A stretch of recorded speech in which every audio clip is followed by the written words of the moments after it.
안녕하세요. 세상을 바꾸는 작지만 강한 흐름 채널 M&L의 밸류 크리에이터 김장길입니다. 자, 오늘은 예비 창업 패키지 얘기를 조금 해볼까요? 무자본으로 사업자금 19억 원 조달하기 시리즈 중에 제일 첫 번째가 예비 창업 패키지였죠.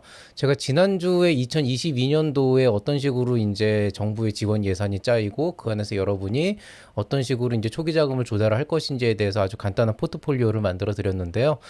예비 창업 패키지 자체는 아직 조금 시일이 남은 편이지만은 그래도 사실 여러분이 임박해서 이제 막 사업 공고가 나오자마자 그때부터 준비를 하기 시작하면 사실 할 수 있는 게 별로 없거든요. 근데 반대로 지금 정도라면은 여러분이 꼭 그 안에서 어떤 대단한 일을 하지 않더라도 스스로의 노력으로 또 인터넷 서칭이나 여러 가지 자료 조사만으로도 충분히 좋은 사업 계획서를 만들 수 있는 그런 기회가 지금 아직 있어요. 그래서 그 중에 이제 가장 핵심적인 게 저는 이제 시장 조사를 통한 차별성 확보라고 보고 있는데요. 그 시장 조사에 대해서 오늘은 좀 구체적으로 말씀을 드리겠습니다. 다만 이제 보통 이제 대부분 시장 조사라고 하면은 뭐 어느 시장이 얼만큼 크고 있다 이런 식으로만 생각을 하시는데 오늘은 그거보다는 훨씬 더 구체적인 얘기고 사실은 사업 계획서 전반적으로 영향을 미치는 굉장히 중요한 얘기니까 처음부터 끝까지 한번 시청해 주시기 바랍니다. 그리고 오늘 오픈되지는 않지만은 이것과 관련해서 창금 특강으로 사례 연구가 별도로 있을 예정이니 그것도 한번 기대해 주시면 좋겠습니다. 자, 그러면은 일단은 2022년도 예비 창업 패키지가 언제쯤 있을까를 한번 좀 고민을 해봐야 될 것 같아요. 사실 여기에 대한 질문들이 꽤 나오고 있는데요.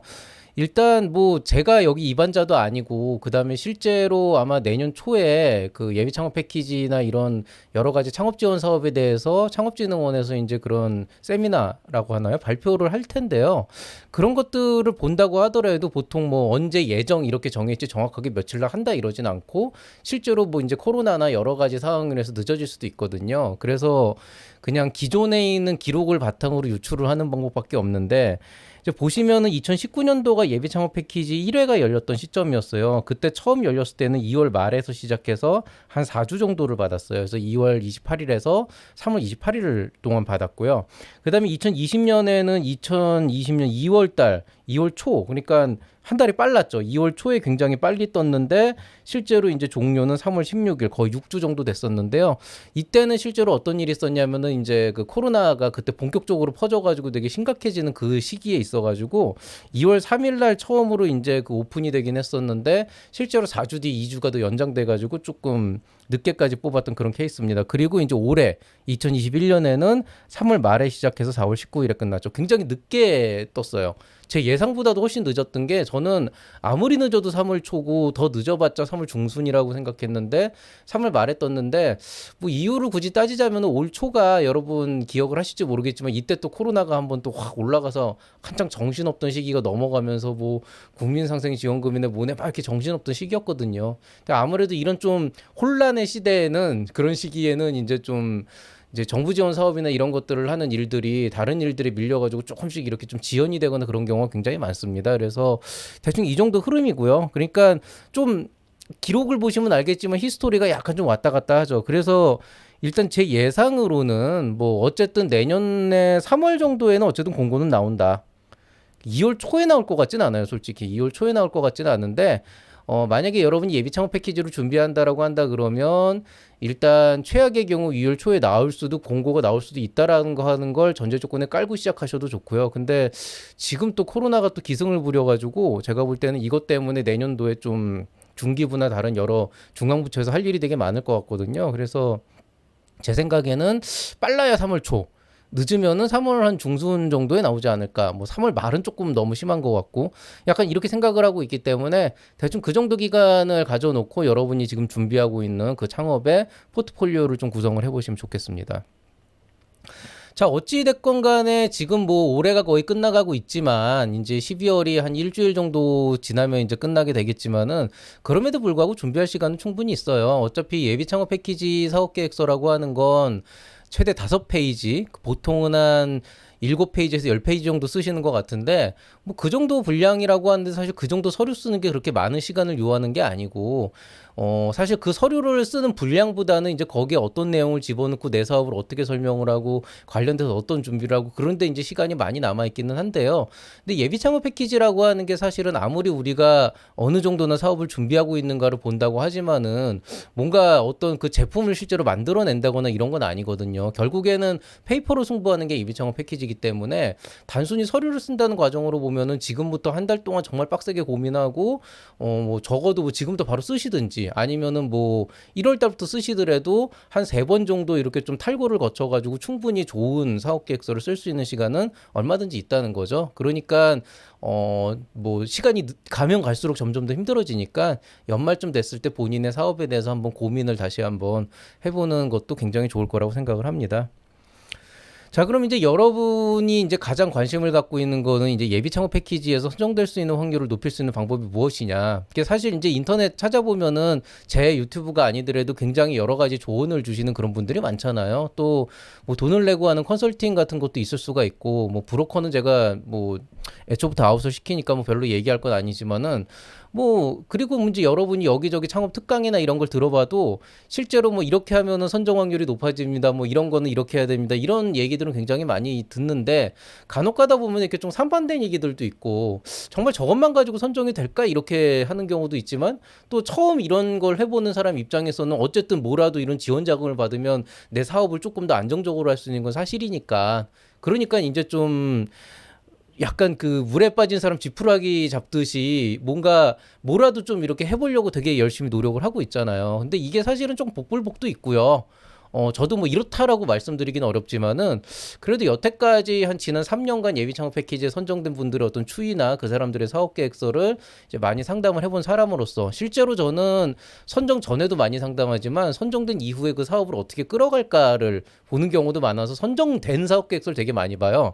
그래서 그런 경우에도 뭐 실제로 이제 어떤 그 패턴들이 있기 때문에 그런 거를 참고로 해서 그냥 단순히 사업 계획서뿐이 아니고 여러분의 그 실제 사업을 어떻게 이제 이끌어 갈까 좀 그런 전반적인 것들을 조금 말씀을 드리고 싶어요.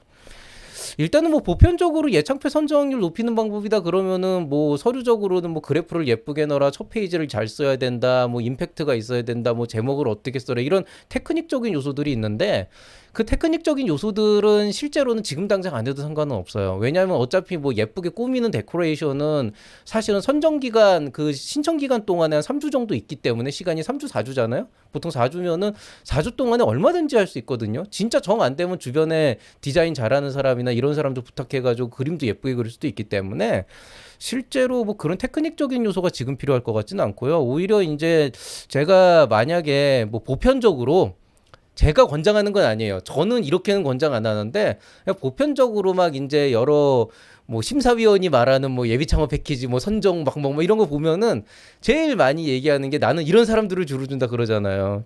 그런 것들을 보면은 대부분 좀 오해를 하고 있는 게 있어서 그거부터 좀 얘기를 좀 해드릴게요. 자, 일단 팀빌딩을 잘한다. 이건 중요하죠. 예, 뭐 회사를 꾸미는데 사실은 회사는 사람이 하는 거니까 누가 이거를 하느냐를 사람들이 많이 보게 되잖아요. 특히나 예비 창업 패키지는 아직 뭔가 구체화된 게 아니고 아이디어 단계에서 올라가는 거니까 아무래도 팀원의 역량이나 구성이 좋을수록 이 아이디어가 실현될 확률이 높아질 거라는 어떤 기대를 하게 되죠. 그다음 이제 시제품을 미리 만든다.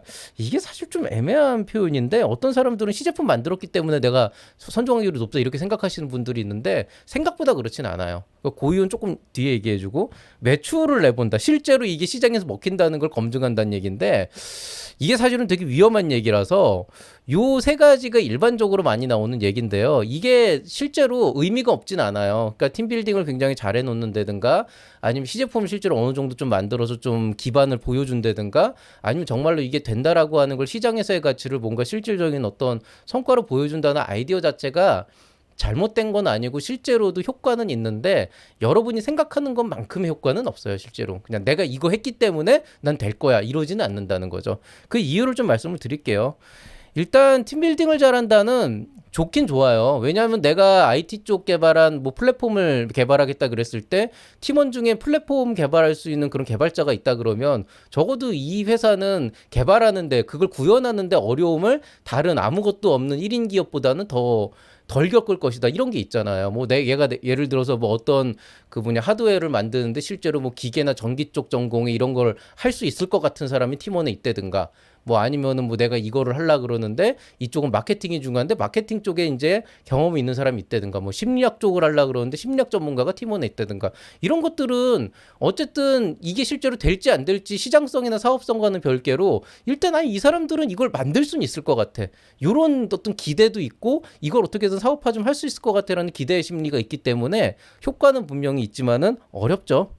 예, 일단 그런 팀원을 구성하는 것도 힘들고, 그 다음에 실제로는 팀원 구성이 그렇다고 다 끝은 아닌 게, 현실적으로 보면 그 팀원이 영속한다라는 보장이 없거든요. 그러니까 실제로는 이제 예비 창업 패키지도 한 3년 정도 해보니까 저희가 처음에 냈던 그 팀원들이 1년 동안 그대로 유지되는 경우는 없더라고요. 최악의 경우에는 예비 창업 패키지 선정된 다음에 아예 그냥 다른 일이 생겨서 팀원이 다 날아가는 경우도 있고 막 뭐 법인 뭐 이렇게 등록하는 과정에서 지분 갖고 싸우다가 막 팀원 자체가 와해가 되는 경우도 부지기수고 생각보다 그렇게 많아서 페이퍼상으로 팀빌딩을 한다는 게 처음에는 그래도 아 여기 괜찮다라고 볼 수 있는 확실히 결정적인 요소가 되는 건 사실이지만 그것만 보고 우리가 판단을 해서 막 평가를 잘 주진 않는 게 약간 그 싹수가 노란 팀들이 있어요 보면은 그러니까 뭔가 구성은 좋은데 딱 봐도 저기는 같이 이렇게 기업해가지고 갈 만한 데가 아니라는 그런 경우가 있거든요.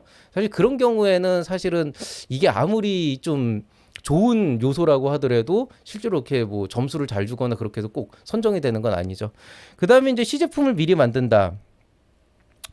이게 사실 좀 애매한 거죠. 그러니까 약간 이런 게 있어요. 내가 이런 펜을 만들고 싶은데 이 펜을 만드는 과정에서 실제로 내가 이거를 직접 만드는 거는 이제 자금이 들어와야 만드는 거지만은 그래도 내가 요거에 대한 기본형 정도는 해가지고 요게 된다는 걸 입증을 했다. 요 정도 수준이면 즉 MVP도 아니고 프리 MVP 한 전 두 단계 정도면은 굉장히 나름대로 아 저희가 개발 역량도 있고 괜찮네 이렇게 볼 수도 있는데 시제품 만들었다라고 해서 선정이 되는 건 좀 애매한 게 예비 창업 패키지 성과물이 시제품이에요. 예. 그러니까 예비 창업 패키지 그 이거 뭐 공공연한 사실이잖아요. 나중에 최종 결과 발표할 때 보고서 낼 때도 시제품 제작 여부가 OX로 해가지고 그게 O가 돼야지. 그러니까 기업이 실제로 등록이 돼 있고 시제품이 제작이 완료가 됐다라는 걸 입증을 해야지 이 사업이 깨끗하게 종료가 된다라고 하는 거를 알려주는 거거든요. 근데 만약에 여러분이 저 시제품 만들었어요. 그럼 당신은 이 예비 창업 패키지를 가지고 뭘 할 거냐라고 했을 때 이게 애매한 거죠. 뭐 이걸 가지고 마케팅에 쓰겠다? 사실 그것도 애매한 거예요. 왜냐하면은 그거를 나중에 사업 성과로 낼 수는 없거든요.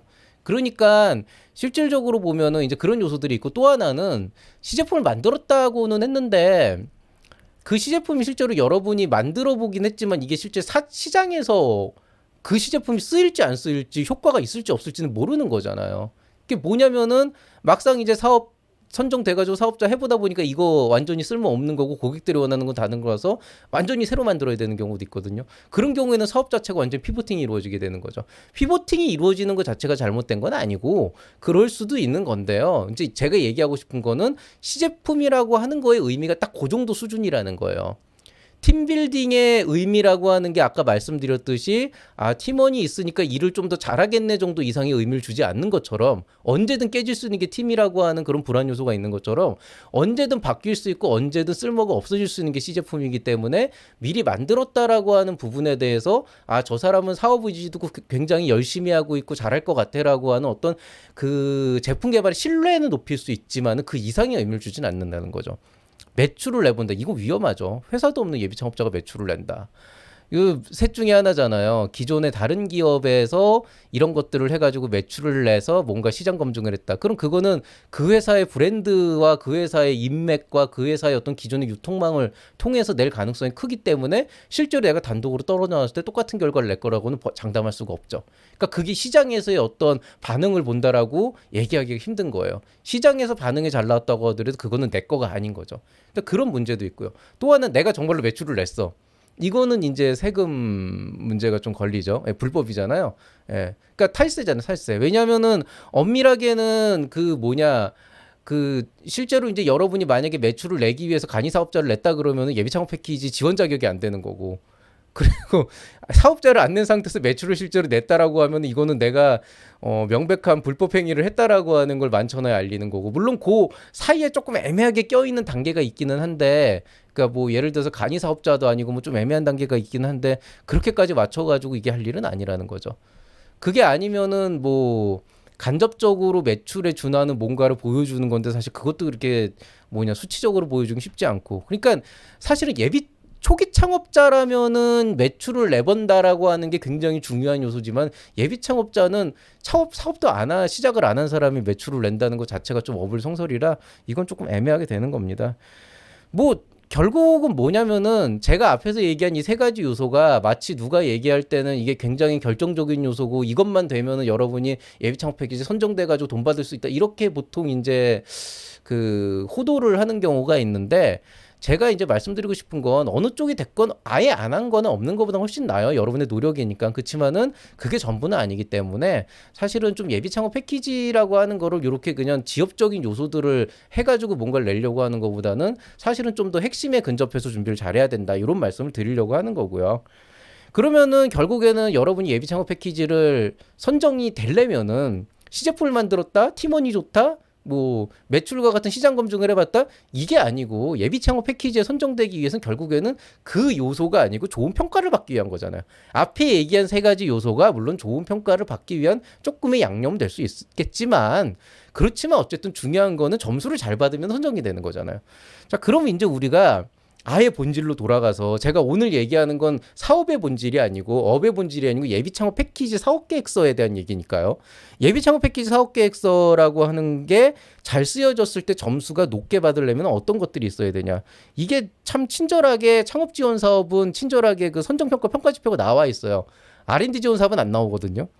나와 있는데 보시면은 이거 실제로 그 공식 그 공고문에 있는 거예요. 문제인식 해결 방안 성장 전략 팀 구성으로 해서 30점, 30점, 30점, 20점에서 토탈 100점 만점으로 하고 있고요. 그 안에 세부적으로는 뭐 창업 아이템 개발 동기, 목적, 사업화 전략, 경쟁력 확보 방안, 뭐 자금 소유 및 조달 계획, 시장 진입 및 성과 창출 전략, 뭐 대표자 및 팀원의 보유 역량, 뭐 이런 식으로 이제 얘기가 나와 있죠. 그러니까 여러분이 결국에는 여기에 대한 내용들을 이제 판단을 해가지고 잘 써야 된다는 얘기인데, 이렇게 좀 두리뭉실하게 하기는 좀 애매하니까 조금 더 구체적으로 얘기를 한번 해보죠. 자, 그러면 이런 평가 지표를 잘 받기 위해서는 어떻게 해야 되냐. 예비 창업 패키지나 초기 창업 패키지는 사실은 정부 지원 사업 중에서도 사업 계획서를 쓰는 게 비교적 쉬운 편이에요, 사실은. 왜 비교적 쉬운 편이라고 하냐면은 이 평가 지표가 사업 계획서 그 자체거든요. 애초에 여러분의 사업계획서 자체가 문제인식, 실현 가능성, 성장 전략, 팀 구성이라고요.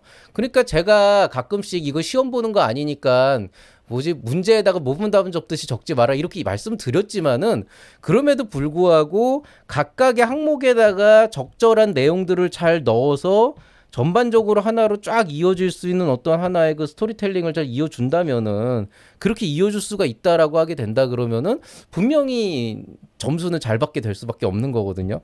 약간 그런 요소들이 있어요. 그래서 좀 그런 것들 관점에서 보면 예비 창업 패키지 사업계획서 쓰는 게 그렇게까지 어려운 건 아니다. 왜냐하면 그러니까 기존에 있는 다른 사업계획서들, 다른 게 사업계획서는요, 이 기준이 안 맞아요. 그러니까 평가지표랑 안에 있는 그 본문이 좀 달라요, 순서가. 그래서 여러분에게 제가 이제 한번 이거에 대해서 그럼 어떤 내용들이 들어가야 되는지를 좀 구체적으로 말씀드릴게요. 자, 문제인식이라고 하는 거는 결국에는 어떤 것들을 보길 원하는 거냐, 우리가 어떤 것들을 보길 원하냐면 이런 거예요. 자, 문제를 인식했다라고 하는 건 내가 사업을 하게 된 이유나 이런 걸 물어보는 게 아니고, 내가 느끼는 문제가 아니고 이 어떤 문제를 해결하기 위한 아이템인데 그게 과연 정말 좋은 아이템인지, 그리고 그 문제를 해결함으로 인해서 사업화를 할 수 있는 그런 가치가 있는지, 즉 경제적 가치를 창출할 수 있고 돈을 벌 수 있는지, 이거 사실 다 같은 내용인데 이제 말을 바꾸자면은 어쨌든 이 네 가지의 의미가 이 문제인식에 들어가야 된다는 거죠. 그 다음에 실현 가능성과 성장 전략과 팀 구성은 사실은 컨셉이 굉장히 명확한데 다 똑같아요. 기본적으로는 신청자가 할 수 있는 일인 건지, 즉 이 아이템이 좋은가 나쁜가는 문제인식에서 다 나와요. 그냥 딱 보는 순간에 아 이거 되게 괜찮은 아이템이다. 아 이런 아이템은 시장에서 한번 해볼 만 하겠네. 아 이런 거 한번 사업 한번 해볼 만 하겠네. 이 정도 느낌을 주는 게 문제인식이죠. 근데 만약에 여기에서부터 날아가 버리면 이게 사업이 돼? 이 아이템 좋긴 한데 이게 돈이 돼? 이걸로 사업화가 돼? 이렇게 이제 약간 의문이 나오기 시작하면 뒤에 있는 게 다 날아가게 되니까 그게 문제가 돼서 제가 항상 이거 잘 쓰라고 하는 거는 이건 기본 중에 기본인 거고 그러면은 그렇게 좋은 아이템이라는 걸 내가 문제인식 부분을 잘 써서 인정을 받았다 그러면 그 다음에는 이제 실현 가능성, 성장률, 팀 구성을 다 보게 되는 건데 이걸 잘 보면은 결국에는 이 2번, 3번, 4번은 딱 하나의 명제에 집중이 돼요. 뭐냐? 신청자가 일할 수 있는가? 신청자가 실제로 이 아이템을 실현할 수 있는가? 신청자가 실제로 이 아이템으로 사업을 할 수 있는가? 신청자가 실제로 이 아이템을 할 수 있는 역량과 팀원을 갖고 있는가? 결국 이게 핵심이거든요.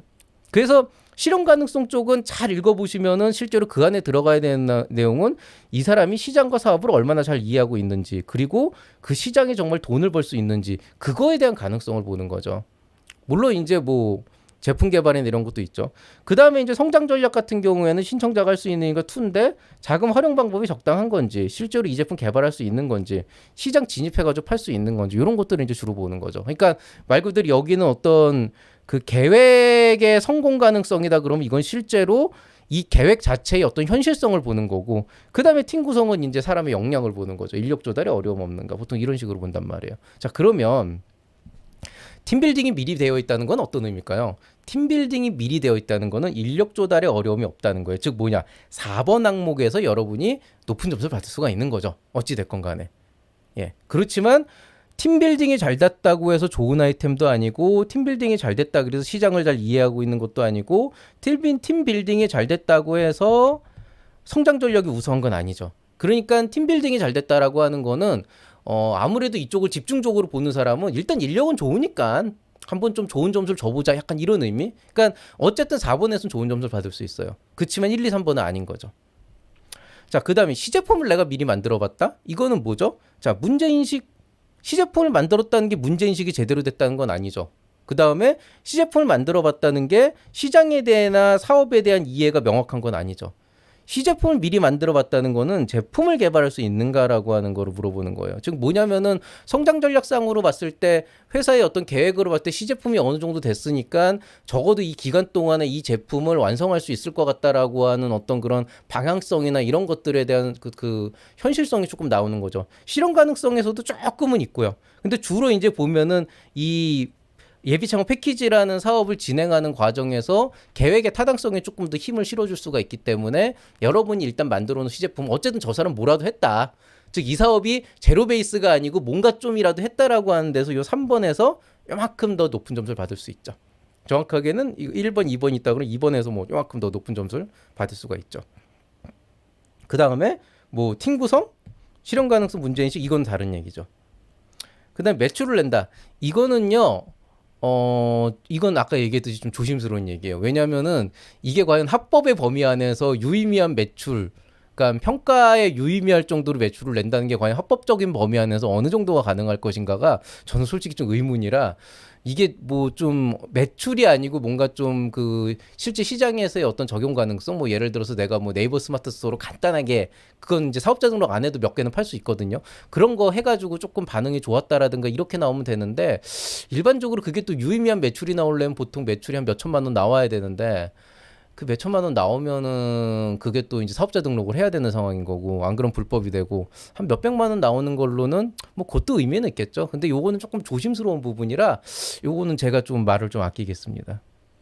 자, 중요한 건 뭐냐. 자, 여러분이 팀빌딩을 하려고 노력을 하는 부분들, 그 다음에 시제품을 뭐라도 해보려고 노력을 하는 부분들, 뭐 매출은 아니지만 어떤 식으로든 시장 검증을 하려고 노력을 하는 이런 부분들은 분명히 좋아요. 분명히 좋고, 그런 것들은 절대 폄하되어서는 안 되고 되게 좋은 일인데, 이제 문제는 뭐냐면은 그것만으로 선정이 되기에는 되게 갈 길이 멀다는 거죠. 그렇기 때문에 뭐든 해보려는 마음도 좋고 뭔가를 해봤 믿고 실제로 거기에 대해서 뭔가를 했다라고 하는 것도 좋지만은 더 좋은 거는 더 현명하게 준비를 할 필요가 있다는 거죠. 결국 제가 아까 보여드렸던 지표가 크게는 4개, 333이었고 그 다음에 332였나? 그 다음에 작게는 그 4개 안에 총 7개 항목이거든요. 결국 여러분이 뭔가를 했다, 시제품을 만들었다, 팀빌딩을 했다라고 하는 건 그 7개의 작은 항목 중에 하나에서 조금 더 점수를 높게 받는 것 뿐이지 실제로 그 이상의 어떤 의미를 가지고 있는 건 아니기 때문에 사실은 그게 다른 부족한 부분들을 커버하지 않는 거죠. 그러니까 사실 조금 직시를 해야 돼요. 여러분의 아이템은 여러분 스스로가 알고 있을 거예요. 내 아이템은 이런 부분에서 확실하게 약한 부분이 있다 그러면 그걸 어떻게 보완해 나갈지 그걸 중심으로 해서 서류를 꾸미는 게 되게 좋습니다. 그러니까 현명해야 된다는 거죠. 자, 그러면은 이제 이런 전제 조건을 깔고 오늘의 본격적인 주제에 대해서 말씀을 드리겠습니다. 자, 그럼 시장조사에 대한 내용인데 제가 오늘 말씀드리려고 하는 시장조사는 시장조사 어떻게 하느냐가 아니에요. 이미 거기에 대해서 제가 강의를 이미 했었고 제 예전 강의를 찾아보시면 어딘가 있거든요. 그래서 그런 것들도 제가 여기다 하나 엮어드리긴 할 텐데 유료인지 무료인지 제가 기억이 안 나네요. 어쨌든 그 강의도 조금 올려놓을 거고 그 다음에 실제로 그 마켓 관련해가지고 뭐 이제 이런 조사 같은 거 어떻게 하면 되냐라고 하니까 막 그런 거 찾아가지고 막 열심히 그래프 찾아가지고 그걸로 막 그래프 그리고 하시는 분들도 있긴 한데 오늘은 그 얘기를 하려는 게 아니고 이 시장조사의 본질에 대해서 조금 말씀을 드리려고 합니다. 일단은 여러분이 일반적으로 생각하고 있는 시장조사에 대해서 오해를 하고 있는 부분에 대해서 좀 얘기를 할게요. 얼마 전에 어떤 회원님께서 질문을 해주셨는데 뭐 이러한 경우에 어떻게 사업을 해야 되냐고 물어봤을 때 지금 당장 그 대표님께서 스스로 뭔가를 할 수 있는 방법은 많지 않는데 예비 창업자라고 하는 건 어차피 준비가 덜 된 사람들을 뽑는 거죠. 이제 막 준비를 하는 사람들을 뽑는 거기 때문에 그게 흠은 아니고 오히려 그거보다는 철저한 시장조사를 통해서 부족한 부분들을 어떻게 보완하는 방법으로 가봐라고 얘기했는데 조금 걱정이 되더라고요. 그 철저한 시장 조사를 과연 이분이 제대로 이해를 하셨나? 그냥 정말 막 내 시장을 되게 구체화 시켜가지고 템셈쏨 남아가지고 여기에다 이렇게 해서 요 시장 얼마에서 얼마를 보고 있다 이렇게 그러면 되겠다 이렇게 생각을 하신 게 아니까 조금 걱정이 돼가지고 여러분한테 제가 의미하는 철저한 시장 조사의 의미를 여기서 좀 말씀을 드리려고 하겠어요. 제가 그냥 이렇다라고 말씀을 드리면 여러분이 그냥 하고 넘어갈 테니까 예시를 들어드릴게요. 여러분이 아마 그런 게 있잖아요. 그 내가 직접 쓴 거는 흠을 찾기 어려운데 남이 해놓은 거를 보면은 되게 흠을 잘 찾거든요. 그래서 제가 한번 예시를 한번 들어볼게요. 자, 그냥 제가 이런 아이템을 개발한다고 한번 생각을 해봅시다. IoT 기능을 사용한 스마트 커피 머신. 뭐 뭔지는 몰라요, 일단은. 뭔가 저는 커피 머신을 개발하는데, 에스프레소 머신을 개발하는데, 이거로 사업을 하려고 그러는데, 그게 IoT 기술을 적용한 스마트한 뭔가예요. 자, 그러면 일반적으로 이렇게 했을 때, 사람들이 시장 조사를 했다라고 했을 때 쓰는 가장 대표적인 잘못된 사례가 이런 겁니다. 2019년 국내 커피 수입은 6억 5,664만 달러 규모이며 동일 연도 한국의 커피 전문점 시장 규모는 약 5조 4천억 원으로 세계 3위 수준이다. 현대경제원 조사에 따르면 성인 한 명이 1년간 마시는 커피는 2015년 291잔에서 353잔으로 연평균 6.7%로 꾸준히 성장하고 있다. 시장 동향을 나타내는데 굉장히 좋은 내용이고 좋은 자료입니다. 실제로 이 내용을 보시면은 안에 현대경제연구원이라고 하는 출처도 나왔기 때문에 공신력 있는 자료고요. 2019년이니까 비교적 최근이고 시장 규모도 6억 5,644만 달러, 뭐 국내는 5,400만 원, 400억 원, 5조 4천억 원. 그 다음에 이제 뭐 연평균 6.7% 성장하고 있다. 거의 시장 규모나 동향에 대한 것들은 모두 다 들어가 있죠. 그러니까 사실은 어떻게 보면 시장 동향을 써라 그러면 이것만큼 꽤 괜찮은 여기에 그래프 하나만 집어보면 되게 완벽하고 괜찮은 시장 동향이 되는 거죠. 자, 그럼 여기서 질문 하나 해볼게요. 지금 이 글을 읽어보시고 제가 말한 IoT 기반 스마트 커피 머신이라는 아이템이 대박처럼 느껴지시나요? 이거 대박이다. 이거 그냥 하면 끝나겠네. 시장이 이렇게 크고 6.7%씩 성장한대. 이거 그냥 들어가야겠네. 이거 하려고 그러면 제가 교수님한테 1억씩 투자할게요. 이렇게 할 수 있겠냐는 거죠. 그게 힘들다는 거예요. 왜?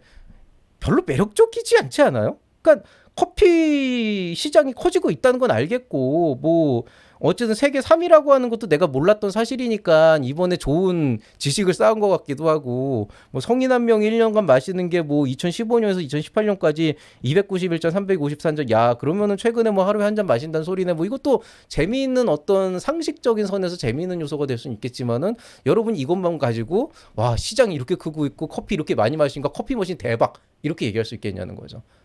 이게 시장 조사의 여러분이 흔히 생각하는 시장 조사에 대한 어떤 그 한계점인 거예요. 그러니까 여러분은 이렇게 해놓고 시장 조사가 끝났다라고 생각을 하는데 이걸 잘 파헤쳐 보면은 사실은 어떻게 보면 이렇게 자료들 찾아가지고 정리하는 것도 쉬운 일은 아니기 때문에 그걸로도 충분히 여러분이 고생을 많이 하셨고 또 수고를 하셨는데 예전에는 이런 것들이 그냥 구색만 갖추기 식의 그런 사업계획서로도 평가가 잘 되던 시기가 있었어요. 한 3년 전에 2019년도 초반엔 그렇게 써도 성적이 잘 됐는데 지금 이렇게 써놨다고 하더라도 이게 커피 머신의 시장을 대변하지 않기 때문에 안 된다는 거죠. 근데 그러면 이런 시장 조사에 대한 문제는 뭐냐? 그럼 어떤 사람들은 이건 시장이 목표 시장이 잘못됐다. 왜? 아니 물론 커피 머신이 커피를 뽑는 거니까 커피 시장을 보는 게 맞을진 모르겠지만 애초에 이 사람은 커피 머신을 만드는 거지 커피를 만들어서 장사를 하는 건 아니지 않냐. 그러면은 커피 머신에 대한 시장을 넣어야지 이거는 목표 시장이 잘못됐기 때문에 틀린 거다. 과연 그럴까요? 글로벌 시장 조사 전문기관 스태티스타에 따르면 미국의 커피 머신 시장 수익은 2020년 1억 5,760만 달러 규모로 2025년까지 매년 약 1.6%씩 성장할 전망이다. 또한 국내 커피 머신 시장은 2020년 210억 원 규모로 전년 대비 25%씩이나 성장을 했다. 그러니까 앞으로도 급성장을 하겠죠. 거의 J컵으로 올라오겠죠. 어떻습니까? 자, 목표 시장을 커피 시장으로 바꿨어요. 커피 머신으로 바꿨습니다. 순식간에 매력적으로 바뀌나요? 와, 커피 머신이 이렇게 시장이 커? 이렇게 크고 있어? 야, 이거 만들어서 팔면 대박이네. 이런 생각이 들어요, 혹시? 신랄하게 삐기에도 상관이 없는 거죠. 이거는 이제 제가 지금 넣은 아이템이니까. 자, 이게 별로 매력적이지가 않아요. 왜냐하면 커피 머신이 이렇게 크고 있다. 그냥 예, 끝인 거잖아요. 그러니까 뭔가 이거를 이 커피 머신을 이 사람이 한다라고 했는데 시장이 큰다고 해서 이 사람이 팔 수 있나? 이 사람이 정말 이거 할 수 있는 거 맞아? 아니 뭐 시장 조사라고 해서 넣긴 했는데 그렇다고 시장 크고 있다고 저거 만들어서 팔면은 뭐 너도 나도 사업하는 거 아닌가 이런 생각할 수 있는 거잖아요. 그래서 이것도 사실은 되게 위험한. 그러니까 어떻게 보면 나름대로 고생도 많이 하고 자료 조사도 열심히 해서 만들어 놓은 거긴 하지만은 사실은 그냥 그래봤자 그냥 그런 거죠. 자, 또 다른 사례를 보여드릴게요. 2019년 국내 커피 수입은 6억 5,664만 달러 규모예요. 동일 연도 한국의 커피 전문점 시장 규모는 5조 4,321억 원에 달한다. 아주 구체적이죠. 예, 6억 5,664만 달러, 5조 4,321억 원. 자, 밑에 있는 예시를 한번 보세요. 2019년 국내 커피 수입은 약 6억 달러 규모이며 동일 연도 한국의 커피 전문점 시장 규모는 약 5조 원에 달한다. 위에 있는 게 조금 더 디테일하니까 조금 더 고민 많이 했구나 정도의 의미는 줄 수 있지만 여러분은 6억 5,664만 달러와 6억 달러를 놓고 봤을 때 6억 달러 규모라고 했을 때 보다 6억 5,664만 달러 규모라고 했을 때가 훨씬 더 이 시장이 더 크고 이 기계가 잘 팔릴 것 같다라고 생각을 하냐는 거죠. 그렇지 않다는 거예요. 그러니까 무슨 얘기냐? 뒤에 뭐 6억이면 6억이고 5조면 5조인 거고 뒤에 5,664나 4,321은 어차피 전체 큰 거에서 그냥 디테일하게 조금 들어가 있는 거지 그런 것들 조금 더 구체적으로 보여줬다. 그래서 그러니까 그랬다고 해서 이 아이템이 더 멋있어지는 게 아니라는 거죠. 예. 뭐 6억 원이면 어떻고 5조 원이면 어때요? 예. 뭐 5조 4,321억 6,786만 9,871억 원 규모, 1원 규모다. 그렇게 한다고 해서 이게 특별히 매력적이 되진 않는다는 거죠.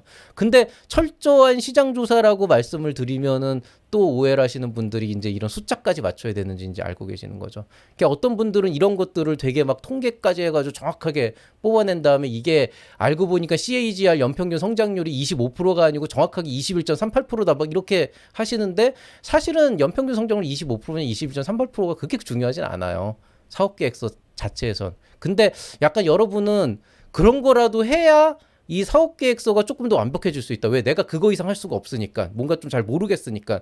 그런 어떤 좀 심리가 있는 것 같은데 사실은 이런 게 좀 그런 게 있다는 거예요. 막상 여러분도 그렇게 썼는데 제가 써놓은 거 보면은 약간 좀 그 차이가 보이시죠?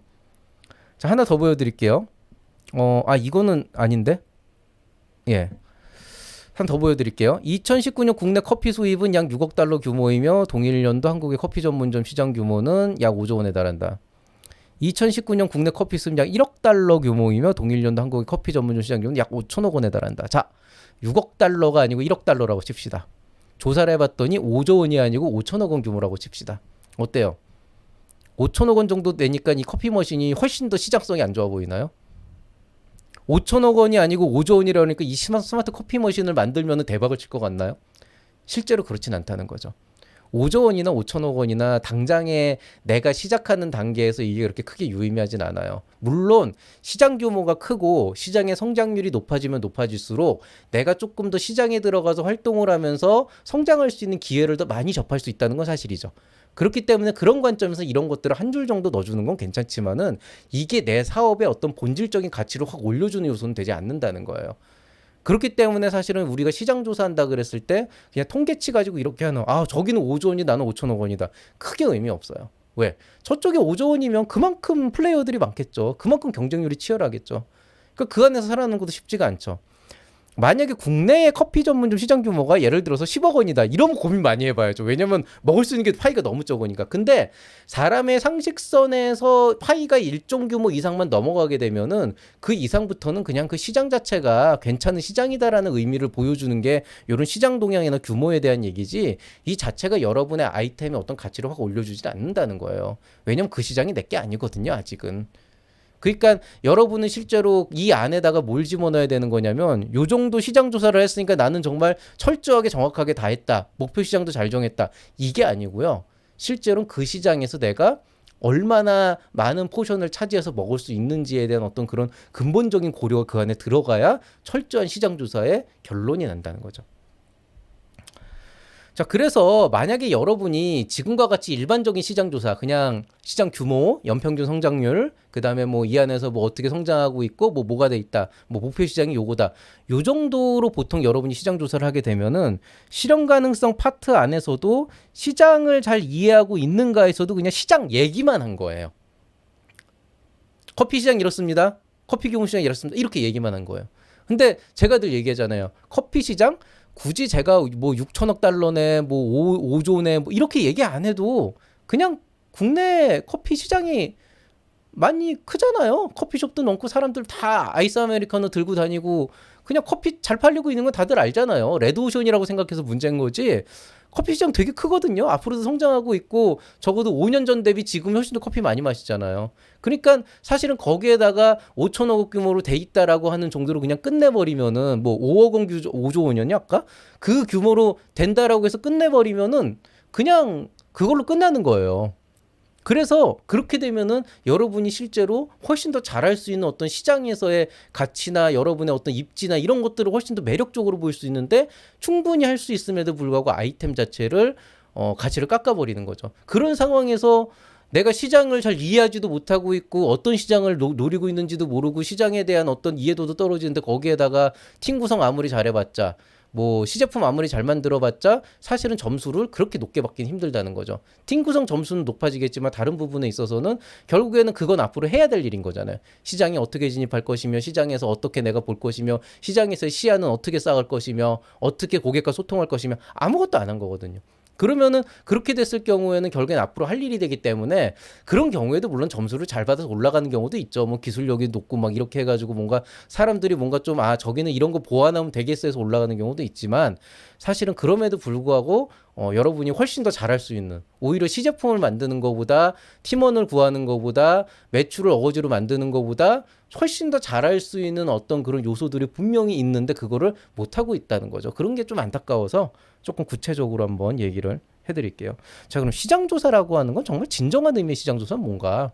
시장 규모 얼마다 동향이 뭐다 이게 아니고 자, 시장조사는요. 실제로는 사업계획서에 전체에 단어가 나야 됩니다.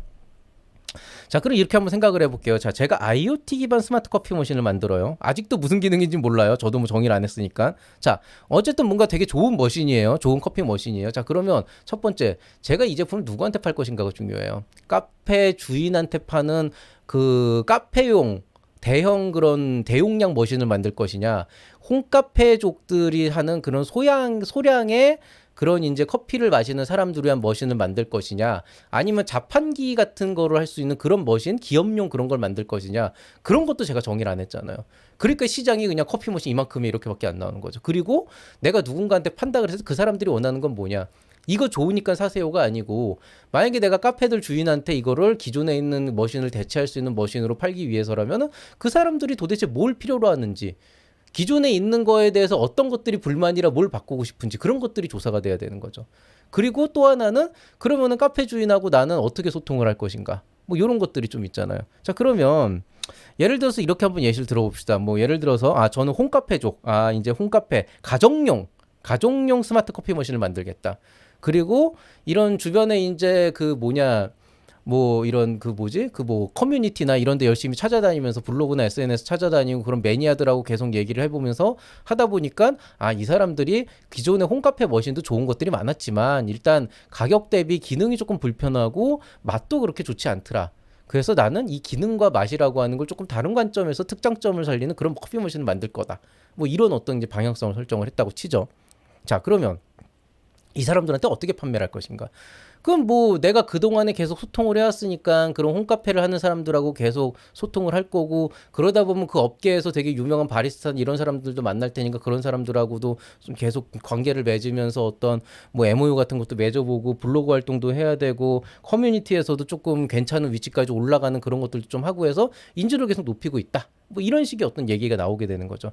그러면 예비 창업 패키지 사업 계획서에 실제로 이런 내용의 시장 조사에 관련된 스토리들이 어떤 식으로 들어가냐면, 문제인식에서는 홈카페 쪽이 증가하고 있는데 그들의 페인 포인트가 뭐다. 이것도 시장 조사의 일환이라는 거예요. 홈카페 쪽이 지금 뭐를 필요로 하는가? 뭐가 짜증이 나고 뭐가 안 좋은가? 자, 근데 여기서 여러분이 오해를 하는 게 있어요. 기존 제품의 단점을 쓰라는 게 아니에요. 이게 그런 건 있죠. 기존에 있는 제품이나 서비스가 안 좋으니까 사람들이 이걸 쓰길 원할 거야. 이것과 기존에 있는 사람들이 이런 기능 때문에 아쉬움을 겪고 있는데 이게 기존 제품에 없어. 나는 그걸 충족할 거야. 이건 다른 얘기예요. 무슨 얘기냐면은 기존 제품에 단점이 있음에도 불구하고 사람들이 이거를 쓰고 있으면은 그럼에도 불구하고 쓸만한 이유가 있는 거고, 반대로 얘기하면은 이게 보완이 돼도 이걸 굳이 바꾸려고 하지 않을 수도 있다는 거죠. 그러니까 페인 포인트를 공략하라고 하는 것과 기존에 있는 거에 단점을 부각시키는 건 다른 문제예요, 실제로. 여러분이 생각하는 단점일 수도 있는 거죠. 그러니까 실제로 홈카페족이 실제로 불편해하는 페인 포인트를 제시를 하고, 그런 것들을 내가 해결을 해서 할 수 있는데 이거는 기존 제품에서 커버가 안 되는 거다. 이런 스토리라인이 나오는 거죠. 이것도 시장 조사의 전초전인 거예요. 그리고 이제 실현 가능성에서는 이것과 관련해서 내가 지금 시장에서 고객과 계속 이제 소통을 하고 있고 그걸 바탕해서 어떤 제품의 설계 아이디어를 이제 짜고 있다. 뭐 이런 내용들 나오고, 그다음에 성장 전략으로는 지금 내가 하고 있는 앞서 얘기했던 시장 조사를 통해서 이미 구축해 놓은 인프라가 있고 이걸 바탕으로 시장 판매 전략을 할 건데 베타 테스트 할 거고 사용 후기도 할 거고 뭐 크라우드 펀딩 같은 것도 할 거다. 이런 것들은 이제 뭐 흔히들 하는 얘기지만은 이 앞에 내가 이미 지속적인 소통 창구가 있고 시장 조사를 하고 있다. 이런 것들에 대한 내용이 이미 앞쪽에 있으면 이 뒤쪽에 있는 게 힘을 얻는 거죠. 왜냐하면 이미 내가 어느 정도는 이거를 얘기를 하고 있는 상황이다라고 하는 게 나올 수가 있게 되는 거니까. 그 다음에 이제 뭐 팀 구성은 현재의 팀 구성과 자금 조달이 고용 계획 뭐 이런 거를 이제 좀 구체적으로 적으면 되겠죠. 그럼 전체적인 이제 플로우 차트가 나오게 되거든요. 여기에다 이제 필요한 내용들을 집어넣으면 된다는 거죠. 이런 식으로 써버리면은 결국에는 제가 아까 얘기한 시장조사, 즉 어떤 목표 고객들이 있는 시장인 것인지, 그 시장에서 목표 고객들이 실제로 원하는 니즈는 무엇인 것인지, 그 니즈로 창출할 수 있는 경제적 가치는 무엇인 것인지, 이런 것들을 여러분이 다 조사를 해서 정리할 수 있게 되면은 문제인식 파트에서 사업할 만한 가치가 있는가, 경제적 가치를 창출할 수 있는가, 여기에서 설득력을 얻을 수 있고요. 시장을 정말 잘 이해하고 있다라고 하나, 이 대표가 정말 지금 예비 창업자지만 시장에 대한 안목이 되게 뛰어나고 굉장히 괜찮은 계획을 갖고 있는 사람이구나라고 하는 그런 인지도를 얻을 수 있고, 또 실제로 여러분이 시장을 잘 이해하고 있기 때문에 여기에서 어떻게 돈을 벌 수 있는지에 대해서도 말을 할 수가 있게 되는 거죠. 그리고 이제 성장 전략 부분에서도 뭐 개발이나 이런 거는 뭐 사람을 써서 개발을 하면 되지만은 내가 이제 시장에 실제로 만들어졌을 때 진입을 할 수 있을까? 일단 뭐라도 나오면 나는 바로 들어갈 수 있다. 기존에 해놓은 게 있으니까. 이렇게 하기 때문에 1번, 2번, 3번을 거의 한 50% 이상은 먹고 들어갈 수가 있게 되는 거죠. 그래서 시장 조사가 중요한 거예요. 그러니까 제가 여러분한테 실질적인 시장 조사를 정말 잘해야 된다. 철저한 시장 조사를 하라고 하는 건 단순히 이런 사람들 많다. 이거 뭐 몇 퍼센트 이상이다. 이게 아니고, 그 사람들이 뭐를 정말로 아쉬워하고 진짜 뭐에 대해서 기꺼이 돈을 쓸 정도로 니즈가 강한지, 그리고 내가 그 사람들과 어떻게 소통을 하고 있고 이 사람들하고 어떻게 소통 창구를 열 것이고 어떻게 이 시장을 이해하고 있는지, 이런 어떤 전반적인 흐름, 그리고 이런 사람들이 앞으로 또 어떻게 늘어날 거기 때문에 내가 이 시장을 어떻게 먹고 갈 수 있는지, 점유할 수 있는지, 이런 것들에 대한 요소들을 다 잡아먹을 수가 있다고요. 그러니까 결국에는 여러분이 예비 창업 패키지 사업 계획서를 쓸 때 항상 차별성이 뭐냐 그러는데, 실제로는 차별성이라고 하는 건 다양한 측면에서 나올 수가 있어요. 여러분이 뭐 팀빌딩을 굉장히 잘했다 그러면은 그것만으로도 되게 개발 능력이 있고 어떤 사업화 능력이 있는 거기 때문에 그것만으로도 훌륭한 차별성이 될 수도 있고, 그 다음에 이제 뭐 여러분이 이미 시제품을 어느 정도 만들어뒀다 그러면 그것만으로도 더 빨리 진행할 수 있다, 이쪽에 독자적인 역량이 있다라고 하는 데서도 굉장히 좋은 어떤 차별성이 나올 수도 있죠. 그 다음에 뭐 매출까지는 아니더라도 어느 정도 시장 검증을 했다 그러면은 이 사람은 뭐 사업화 역량이 아주 좋네, 이렇게 좋은 점을 얻을 수도 있죠. 그런 것들이 차별성이나 경쟁성을 확보할 수도 있지만, 사실은 대다수의 사람들은 그런 제가 얘기한 세 가지 요소나 다른 어떤 요소들도 갖지 않고 예비 창업 패키지를 지원을 해서 선정이 되는 경우가 있단 말이죠. 그런 사람들은 왜 그럴까요? 혼자서 지원했고 아직 시제품도 만들기 전이고 아이디어만 있는 상태고, 그 다음에 이제 뭐 아직 시장 검증을 이렇게 충분히 못했는데 왜 그 사람들은 선정이 될 수 있었을까요? 그게 단순히 그 사람의 백그라운드나 이런 것 때문은 아니에요. 이 사람이라면은 이 사업을 할 수 있을 것 같아라고 하는 어떤 믿음이 나오는 건데, 그건 결국에는 이 대표자가 갖고 있는 시장에 대한 안목, 그것도 자산이라는 거죠. 근데 안타까운 거는 예를 들어서 제가 뭐 어떤 커피 머신을 만들겠다. 근데 내가 기계 쪽에, 정밀 기계 쪽에 공학 박사 학위가 있다. 이런 식으로 하게 되면은 그냥 밑도 끝도 없이 저 사람 이거 만들 수 있을 것 같아, 약간 이런 어떤 그 페이퍼상에 있는 기록만으로도 그게 연결이 되는 어떤 그런 요소가 있긴 한데, 이 시장에 대한 안목이라고 하는 거는 실제로 페이퍼상에 있는 기록으로 이렇게 증빙하기가 쉽지가 않아요. 뭐 무슨 회사 마케팅 팀에서 얼마 동안 일했다 그러면 조금 나올 수 있겠지만은, 설사 그런 사람이라고 하더라도 여기는 사업계에서 개판으로 쓰면은, 아니 이거 뭐 마케팅 회사 일했다는 사람이 왜 이렇게 시장을 잘 모르지? 뭐 이렇게 잘 모르는 것 같지? 이런 느낌도, 오히려 오해를 사가지고 역효과가 날 수 있거든요. 그러니까 결국에는 시장 조사를 어떻게 하고 여러분이 시장에 대해서 이해하고 있고 여러분의 안목을 보여주는 게 사실은 사업계획서에서 굉장히 막강한 차별성과 경쟁력이 될 수가 있고, 이거는 일부분은 발로 뛰어다녀야 되겠고 일부분은 고민도 많이 해야 되는 부분도 있지만, 실질적으로는 팀이 없어도, 기술력이 없어도, 다른 뭔가가 없어도 여러분이 정말 남들한테 설득력 있게 만들 수 있는 굉장히 핵심적인 요소라는 거죠. 절대 쉬운 일이 아니에요. 제가 어떤 사업 계획서가 됐건 간에 뭐 정부 지원 사업이나 연구개발 계획서 이런 걸 쓰지 간에 이런 시장에 관련된 내용들을 전반적으로 훑으려면 보통 한 달이 넘게 걸려요. 왜냐하면 제가 원하는 스토리라인에 맞게끔 모든 자료들을 조사를 하고 검토를 해봐야 되는데, 그 과정에서 어긋나는 것들이 되게 많거든요. 그럼 왜 그럴까를 가지고 또 고민을 하다 또 방향성도 들고, 이런 경우도 되게 많아요. 쉬운 일이 아니라는 거예요. 그렇지만 예비 창업 패키지 정도면 앞으로 한 달에서 두 달 정도면 충분히 할 수 있는 일이다. 그리고 이거는 사실은 쉽게 도와줄 수는 없어요. 요즘에 제 예비 창업 패키지 관련해서 제가 멘토링을 많이 하고 있는데, 실질적으로 저는 어떤 방향성에 대한 것들을 제시를 해주긴 하지만은 보통 숙제로 내주거든요. 이런 부분들도 조사해서 오면은 조금 더 구체적으로 조언을 줄게, 이렇게 보통 얘기를 해주는데, 그런 만큼 이거는 어느 누구도 도와줄 수 없고 여러분 스스로가 좀 풀어나가야 되는 그런 부분이긴 합니다. 자, 일단 뭐 여기까지만 얘기하면 오늘 강의는 끝난 것 같아요. 이렇게 해서 이 예비창업 패키지 사업계획서에서 얘기하는 시장조사라고 하는 게 과연 어떤 의미인지에 대해서 말씀을 드렸고요. 참고로 말씀드리면은 다음 주에는 초기창업 패키지에 대한 시장조사에 대한 얘기를 요거랑 비슷한 주제인데 조금 다르게 할게요. 왜냐면 초기창업 패키지는 또 뭔가 기업이 있는 사람이라 또 방향성이 달라가지고요. 그리고 원래 제가 오늘 창금 특강 있다고 얘기를 했는데 이 자료 만드는데 되게 오래 걸렸어요. 조금 요새 퀄리티를 높이고 좀 업로드하는 시간이 길어지더라도 좀 퀄리티를 더 높여서 좋은 콘텐츠를 만들겠다라고 고민을 하다 보니까 상대적으로 한 페이지 만드는 것도 되게 고민을 많이 하게 되더라고요. 어떤 표현보다는 흐름 때문에. 그래서 원래 오늘은 창금 특강을 같이 올리려고 했었는데 못 올렸고요. 내일이나 모레쯤에 무자본으로 19억 원 사업자금 조달 만들기 그 첫 번째 시간으로 예비창업 패키지 시장조사로 차별성 확보하기, 이 콘텐츠에 대해서 창금 특강을 올릴 건데요. 오늘 기본적인 내용들, 이론들은 다 얘기해드렸고 고요. 요 창금 특강은 사례 연구 두 가지 사례를 가지고 이미 뽑아놨어요.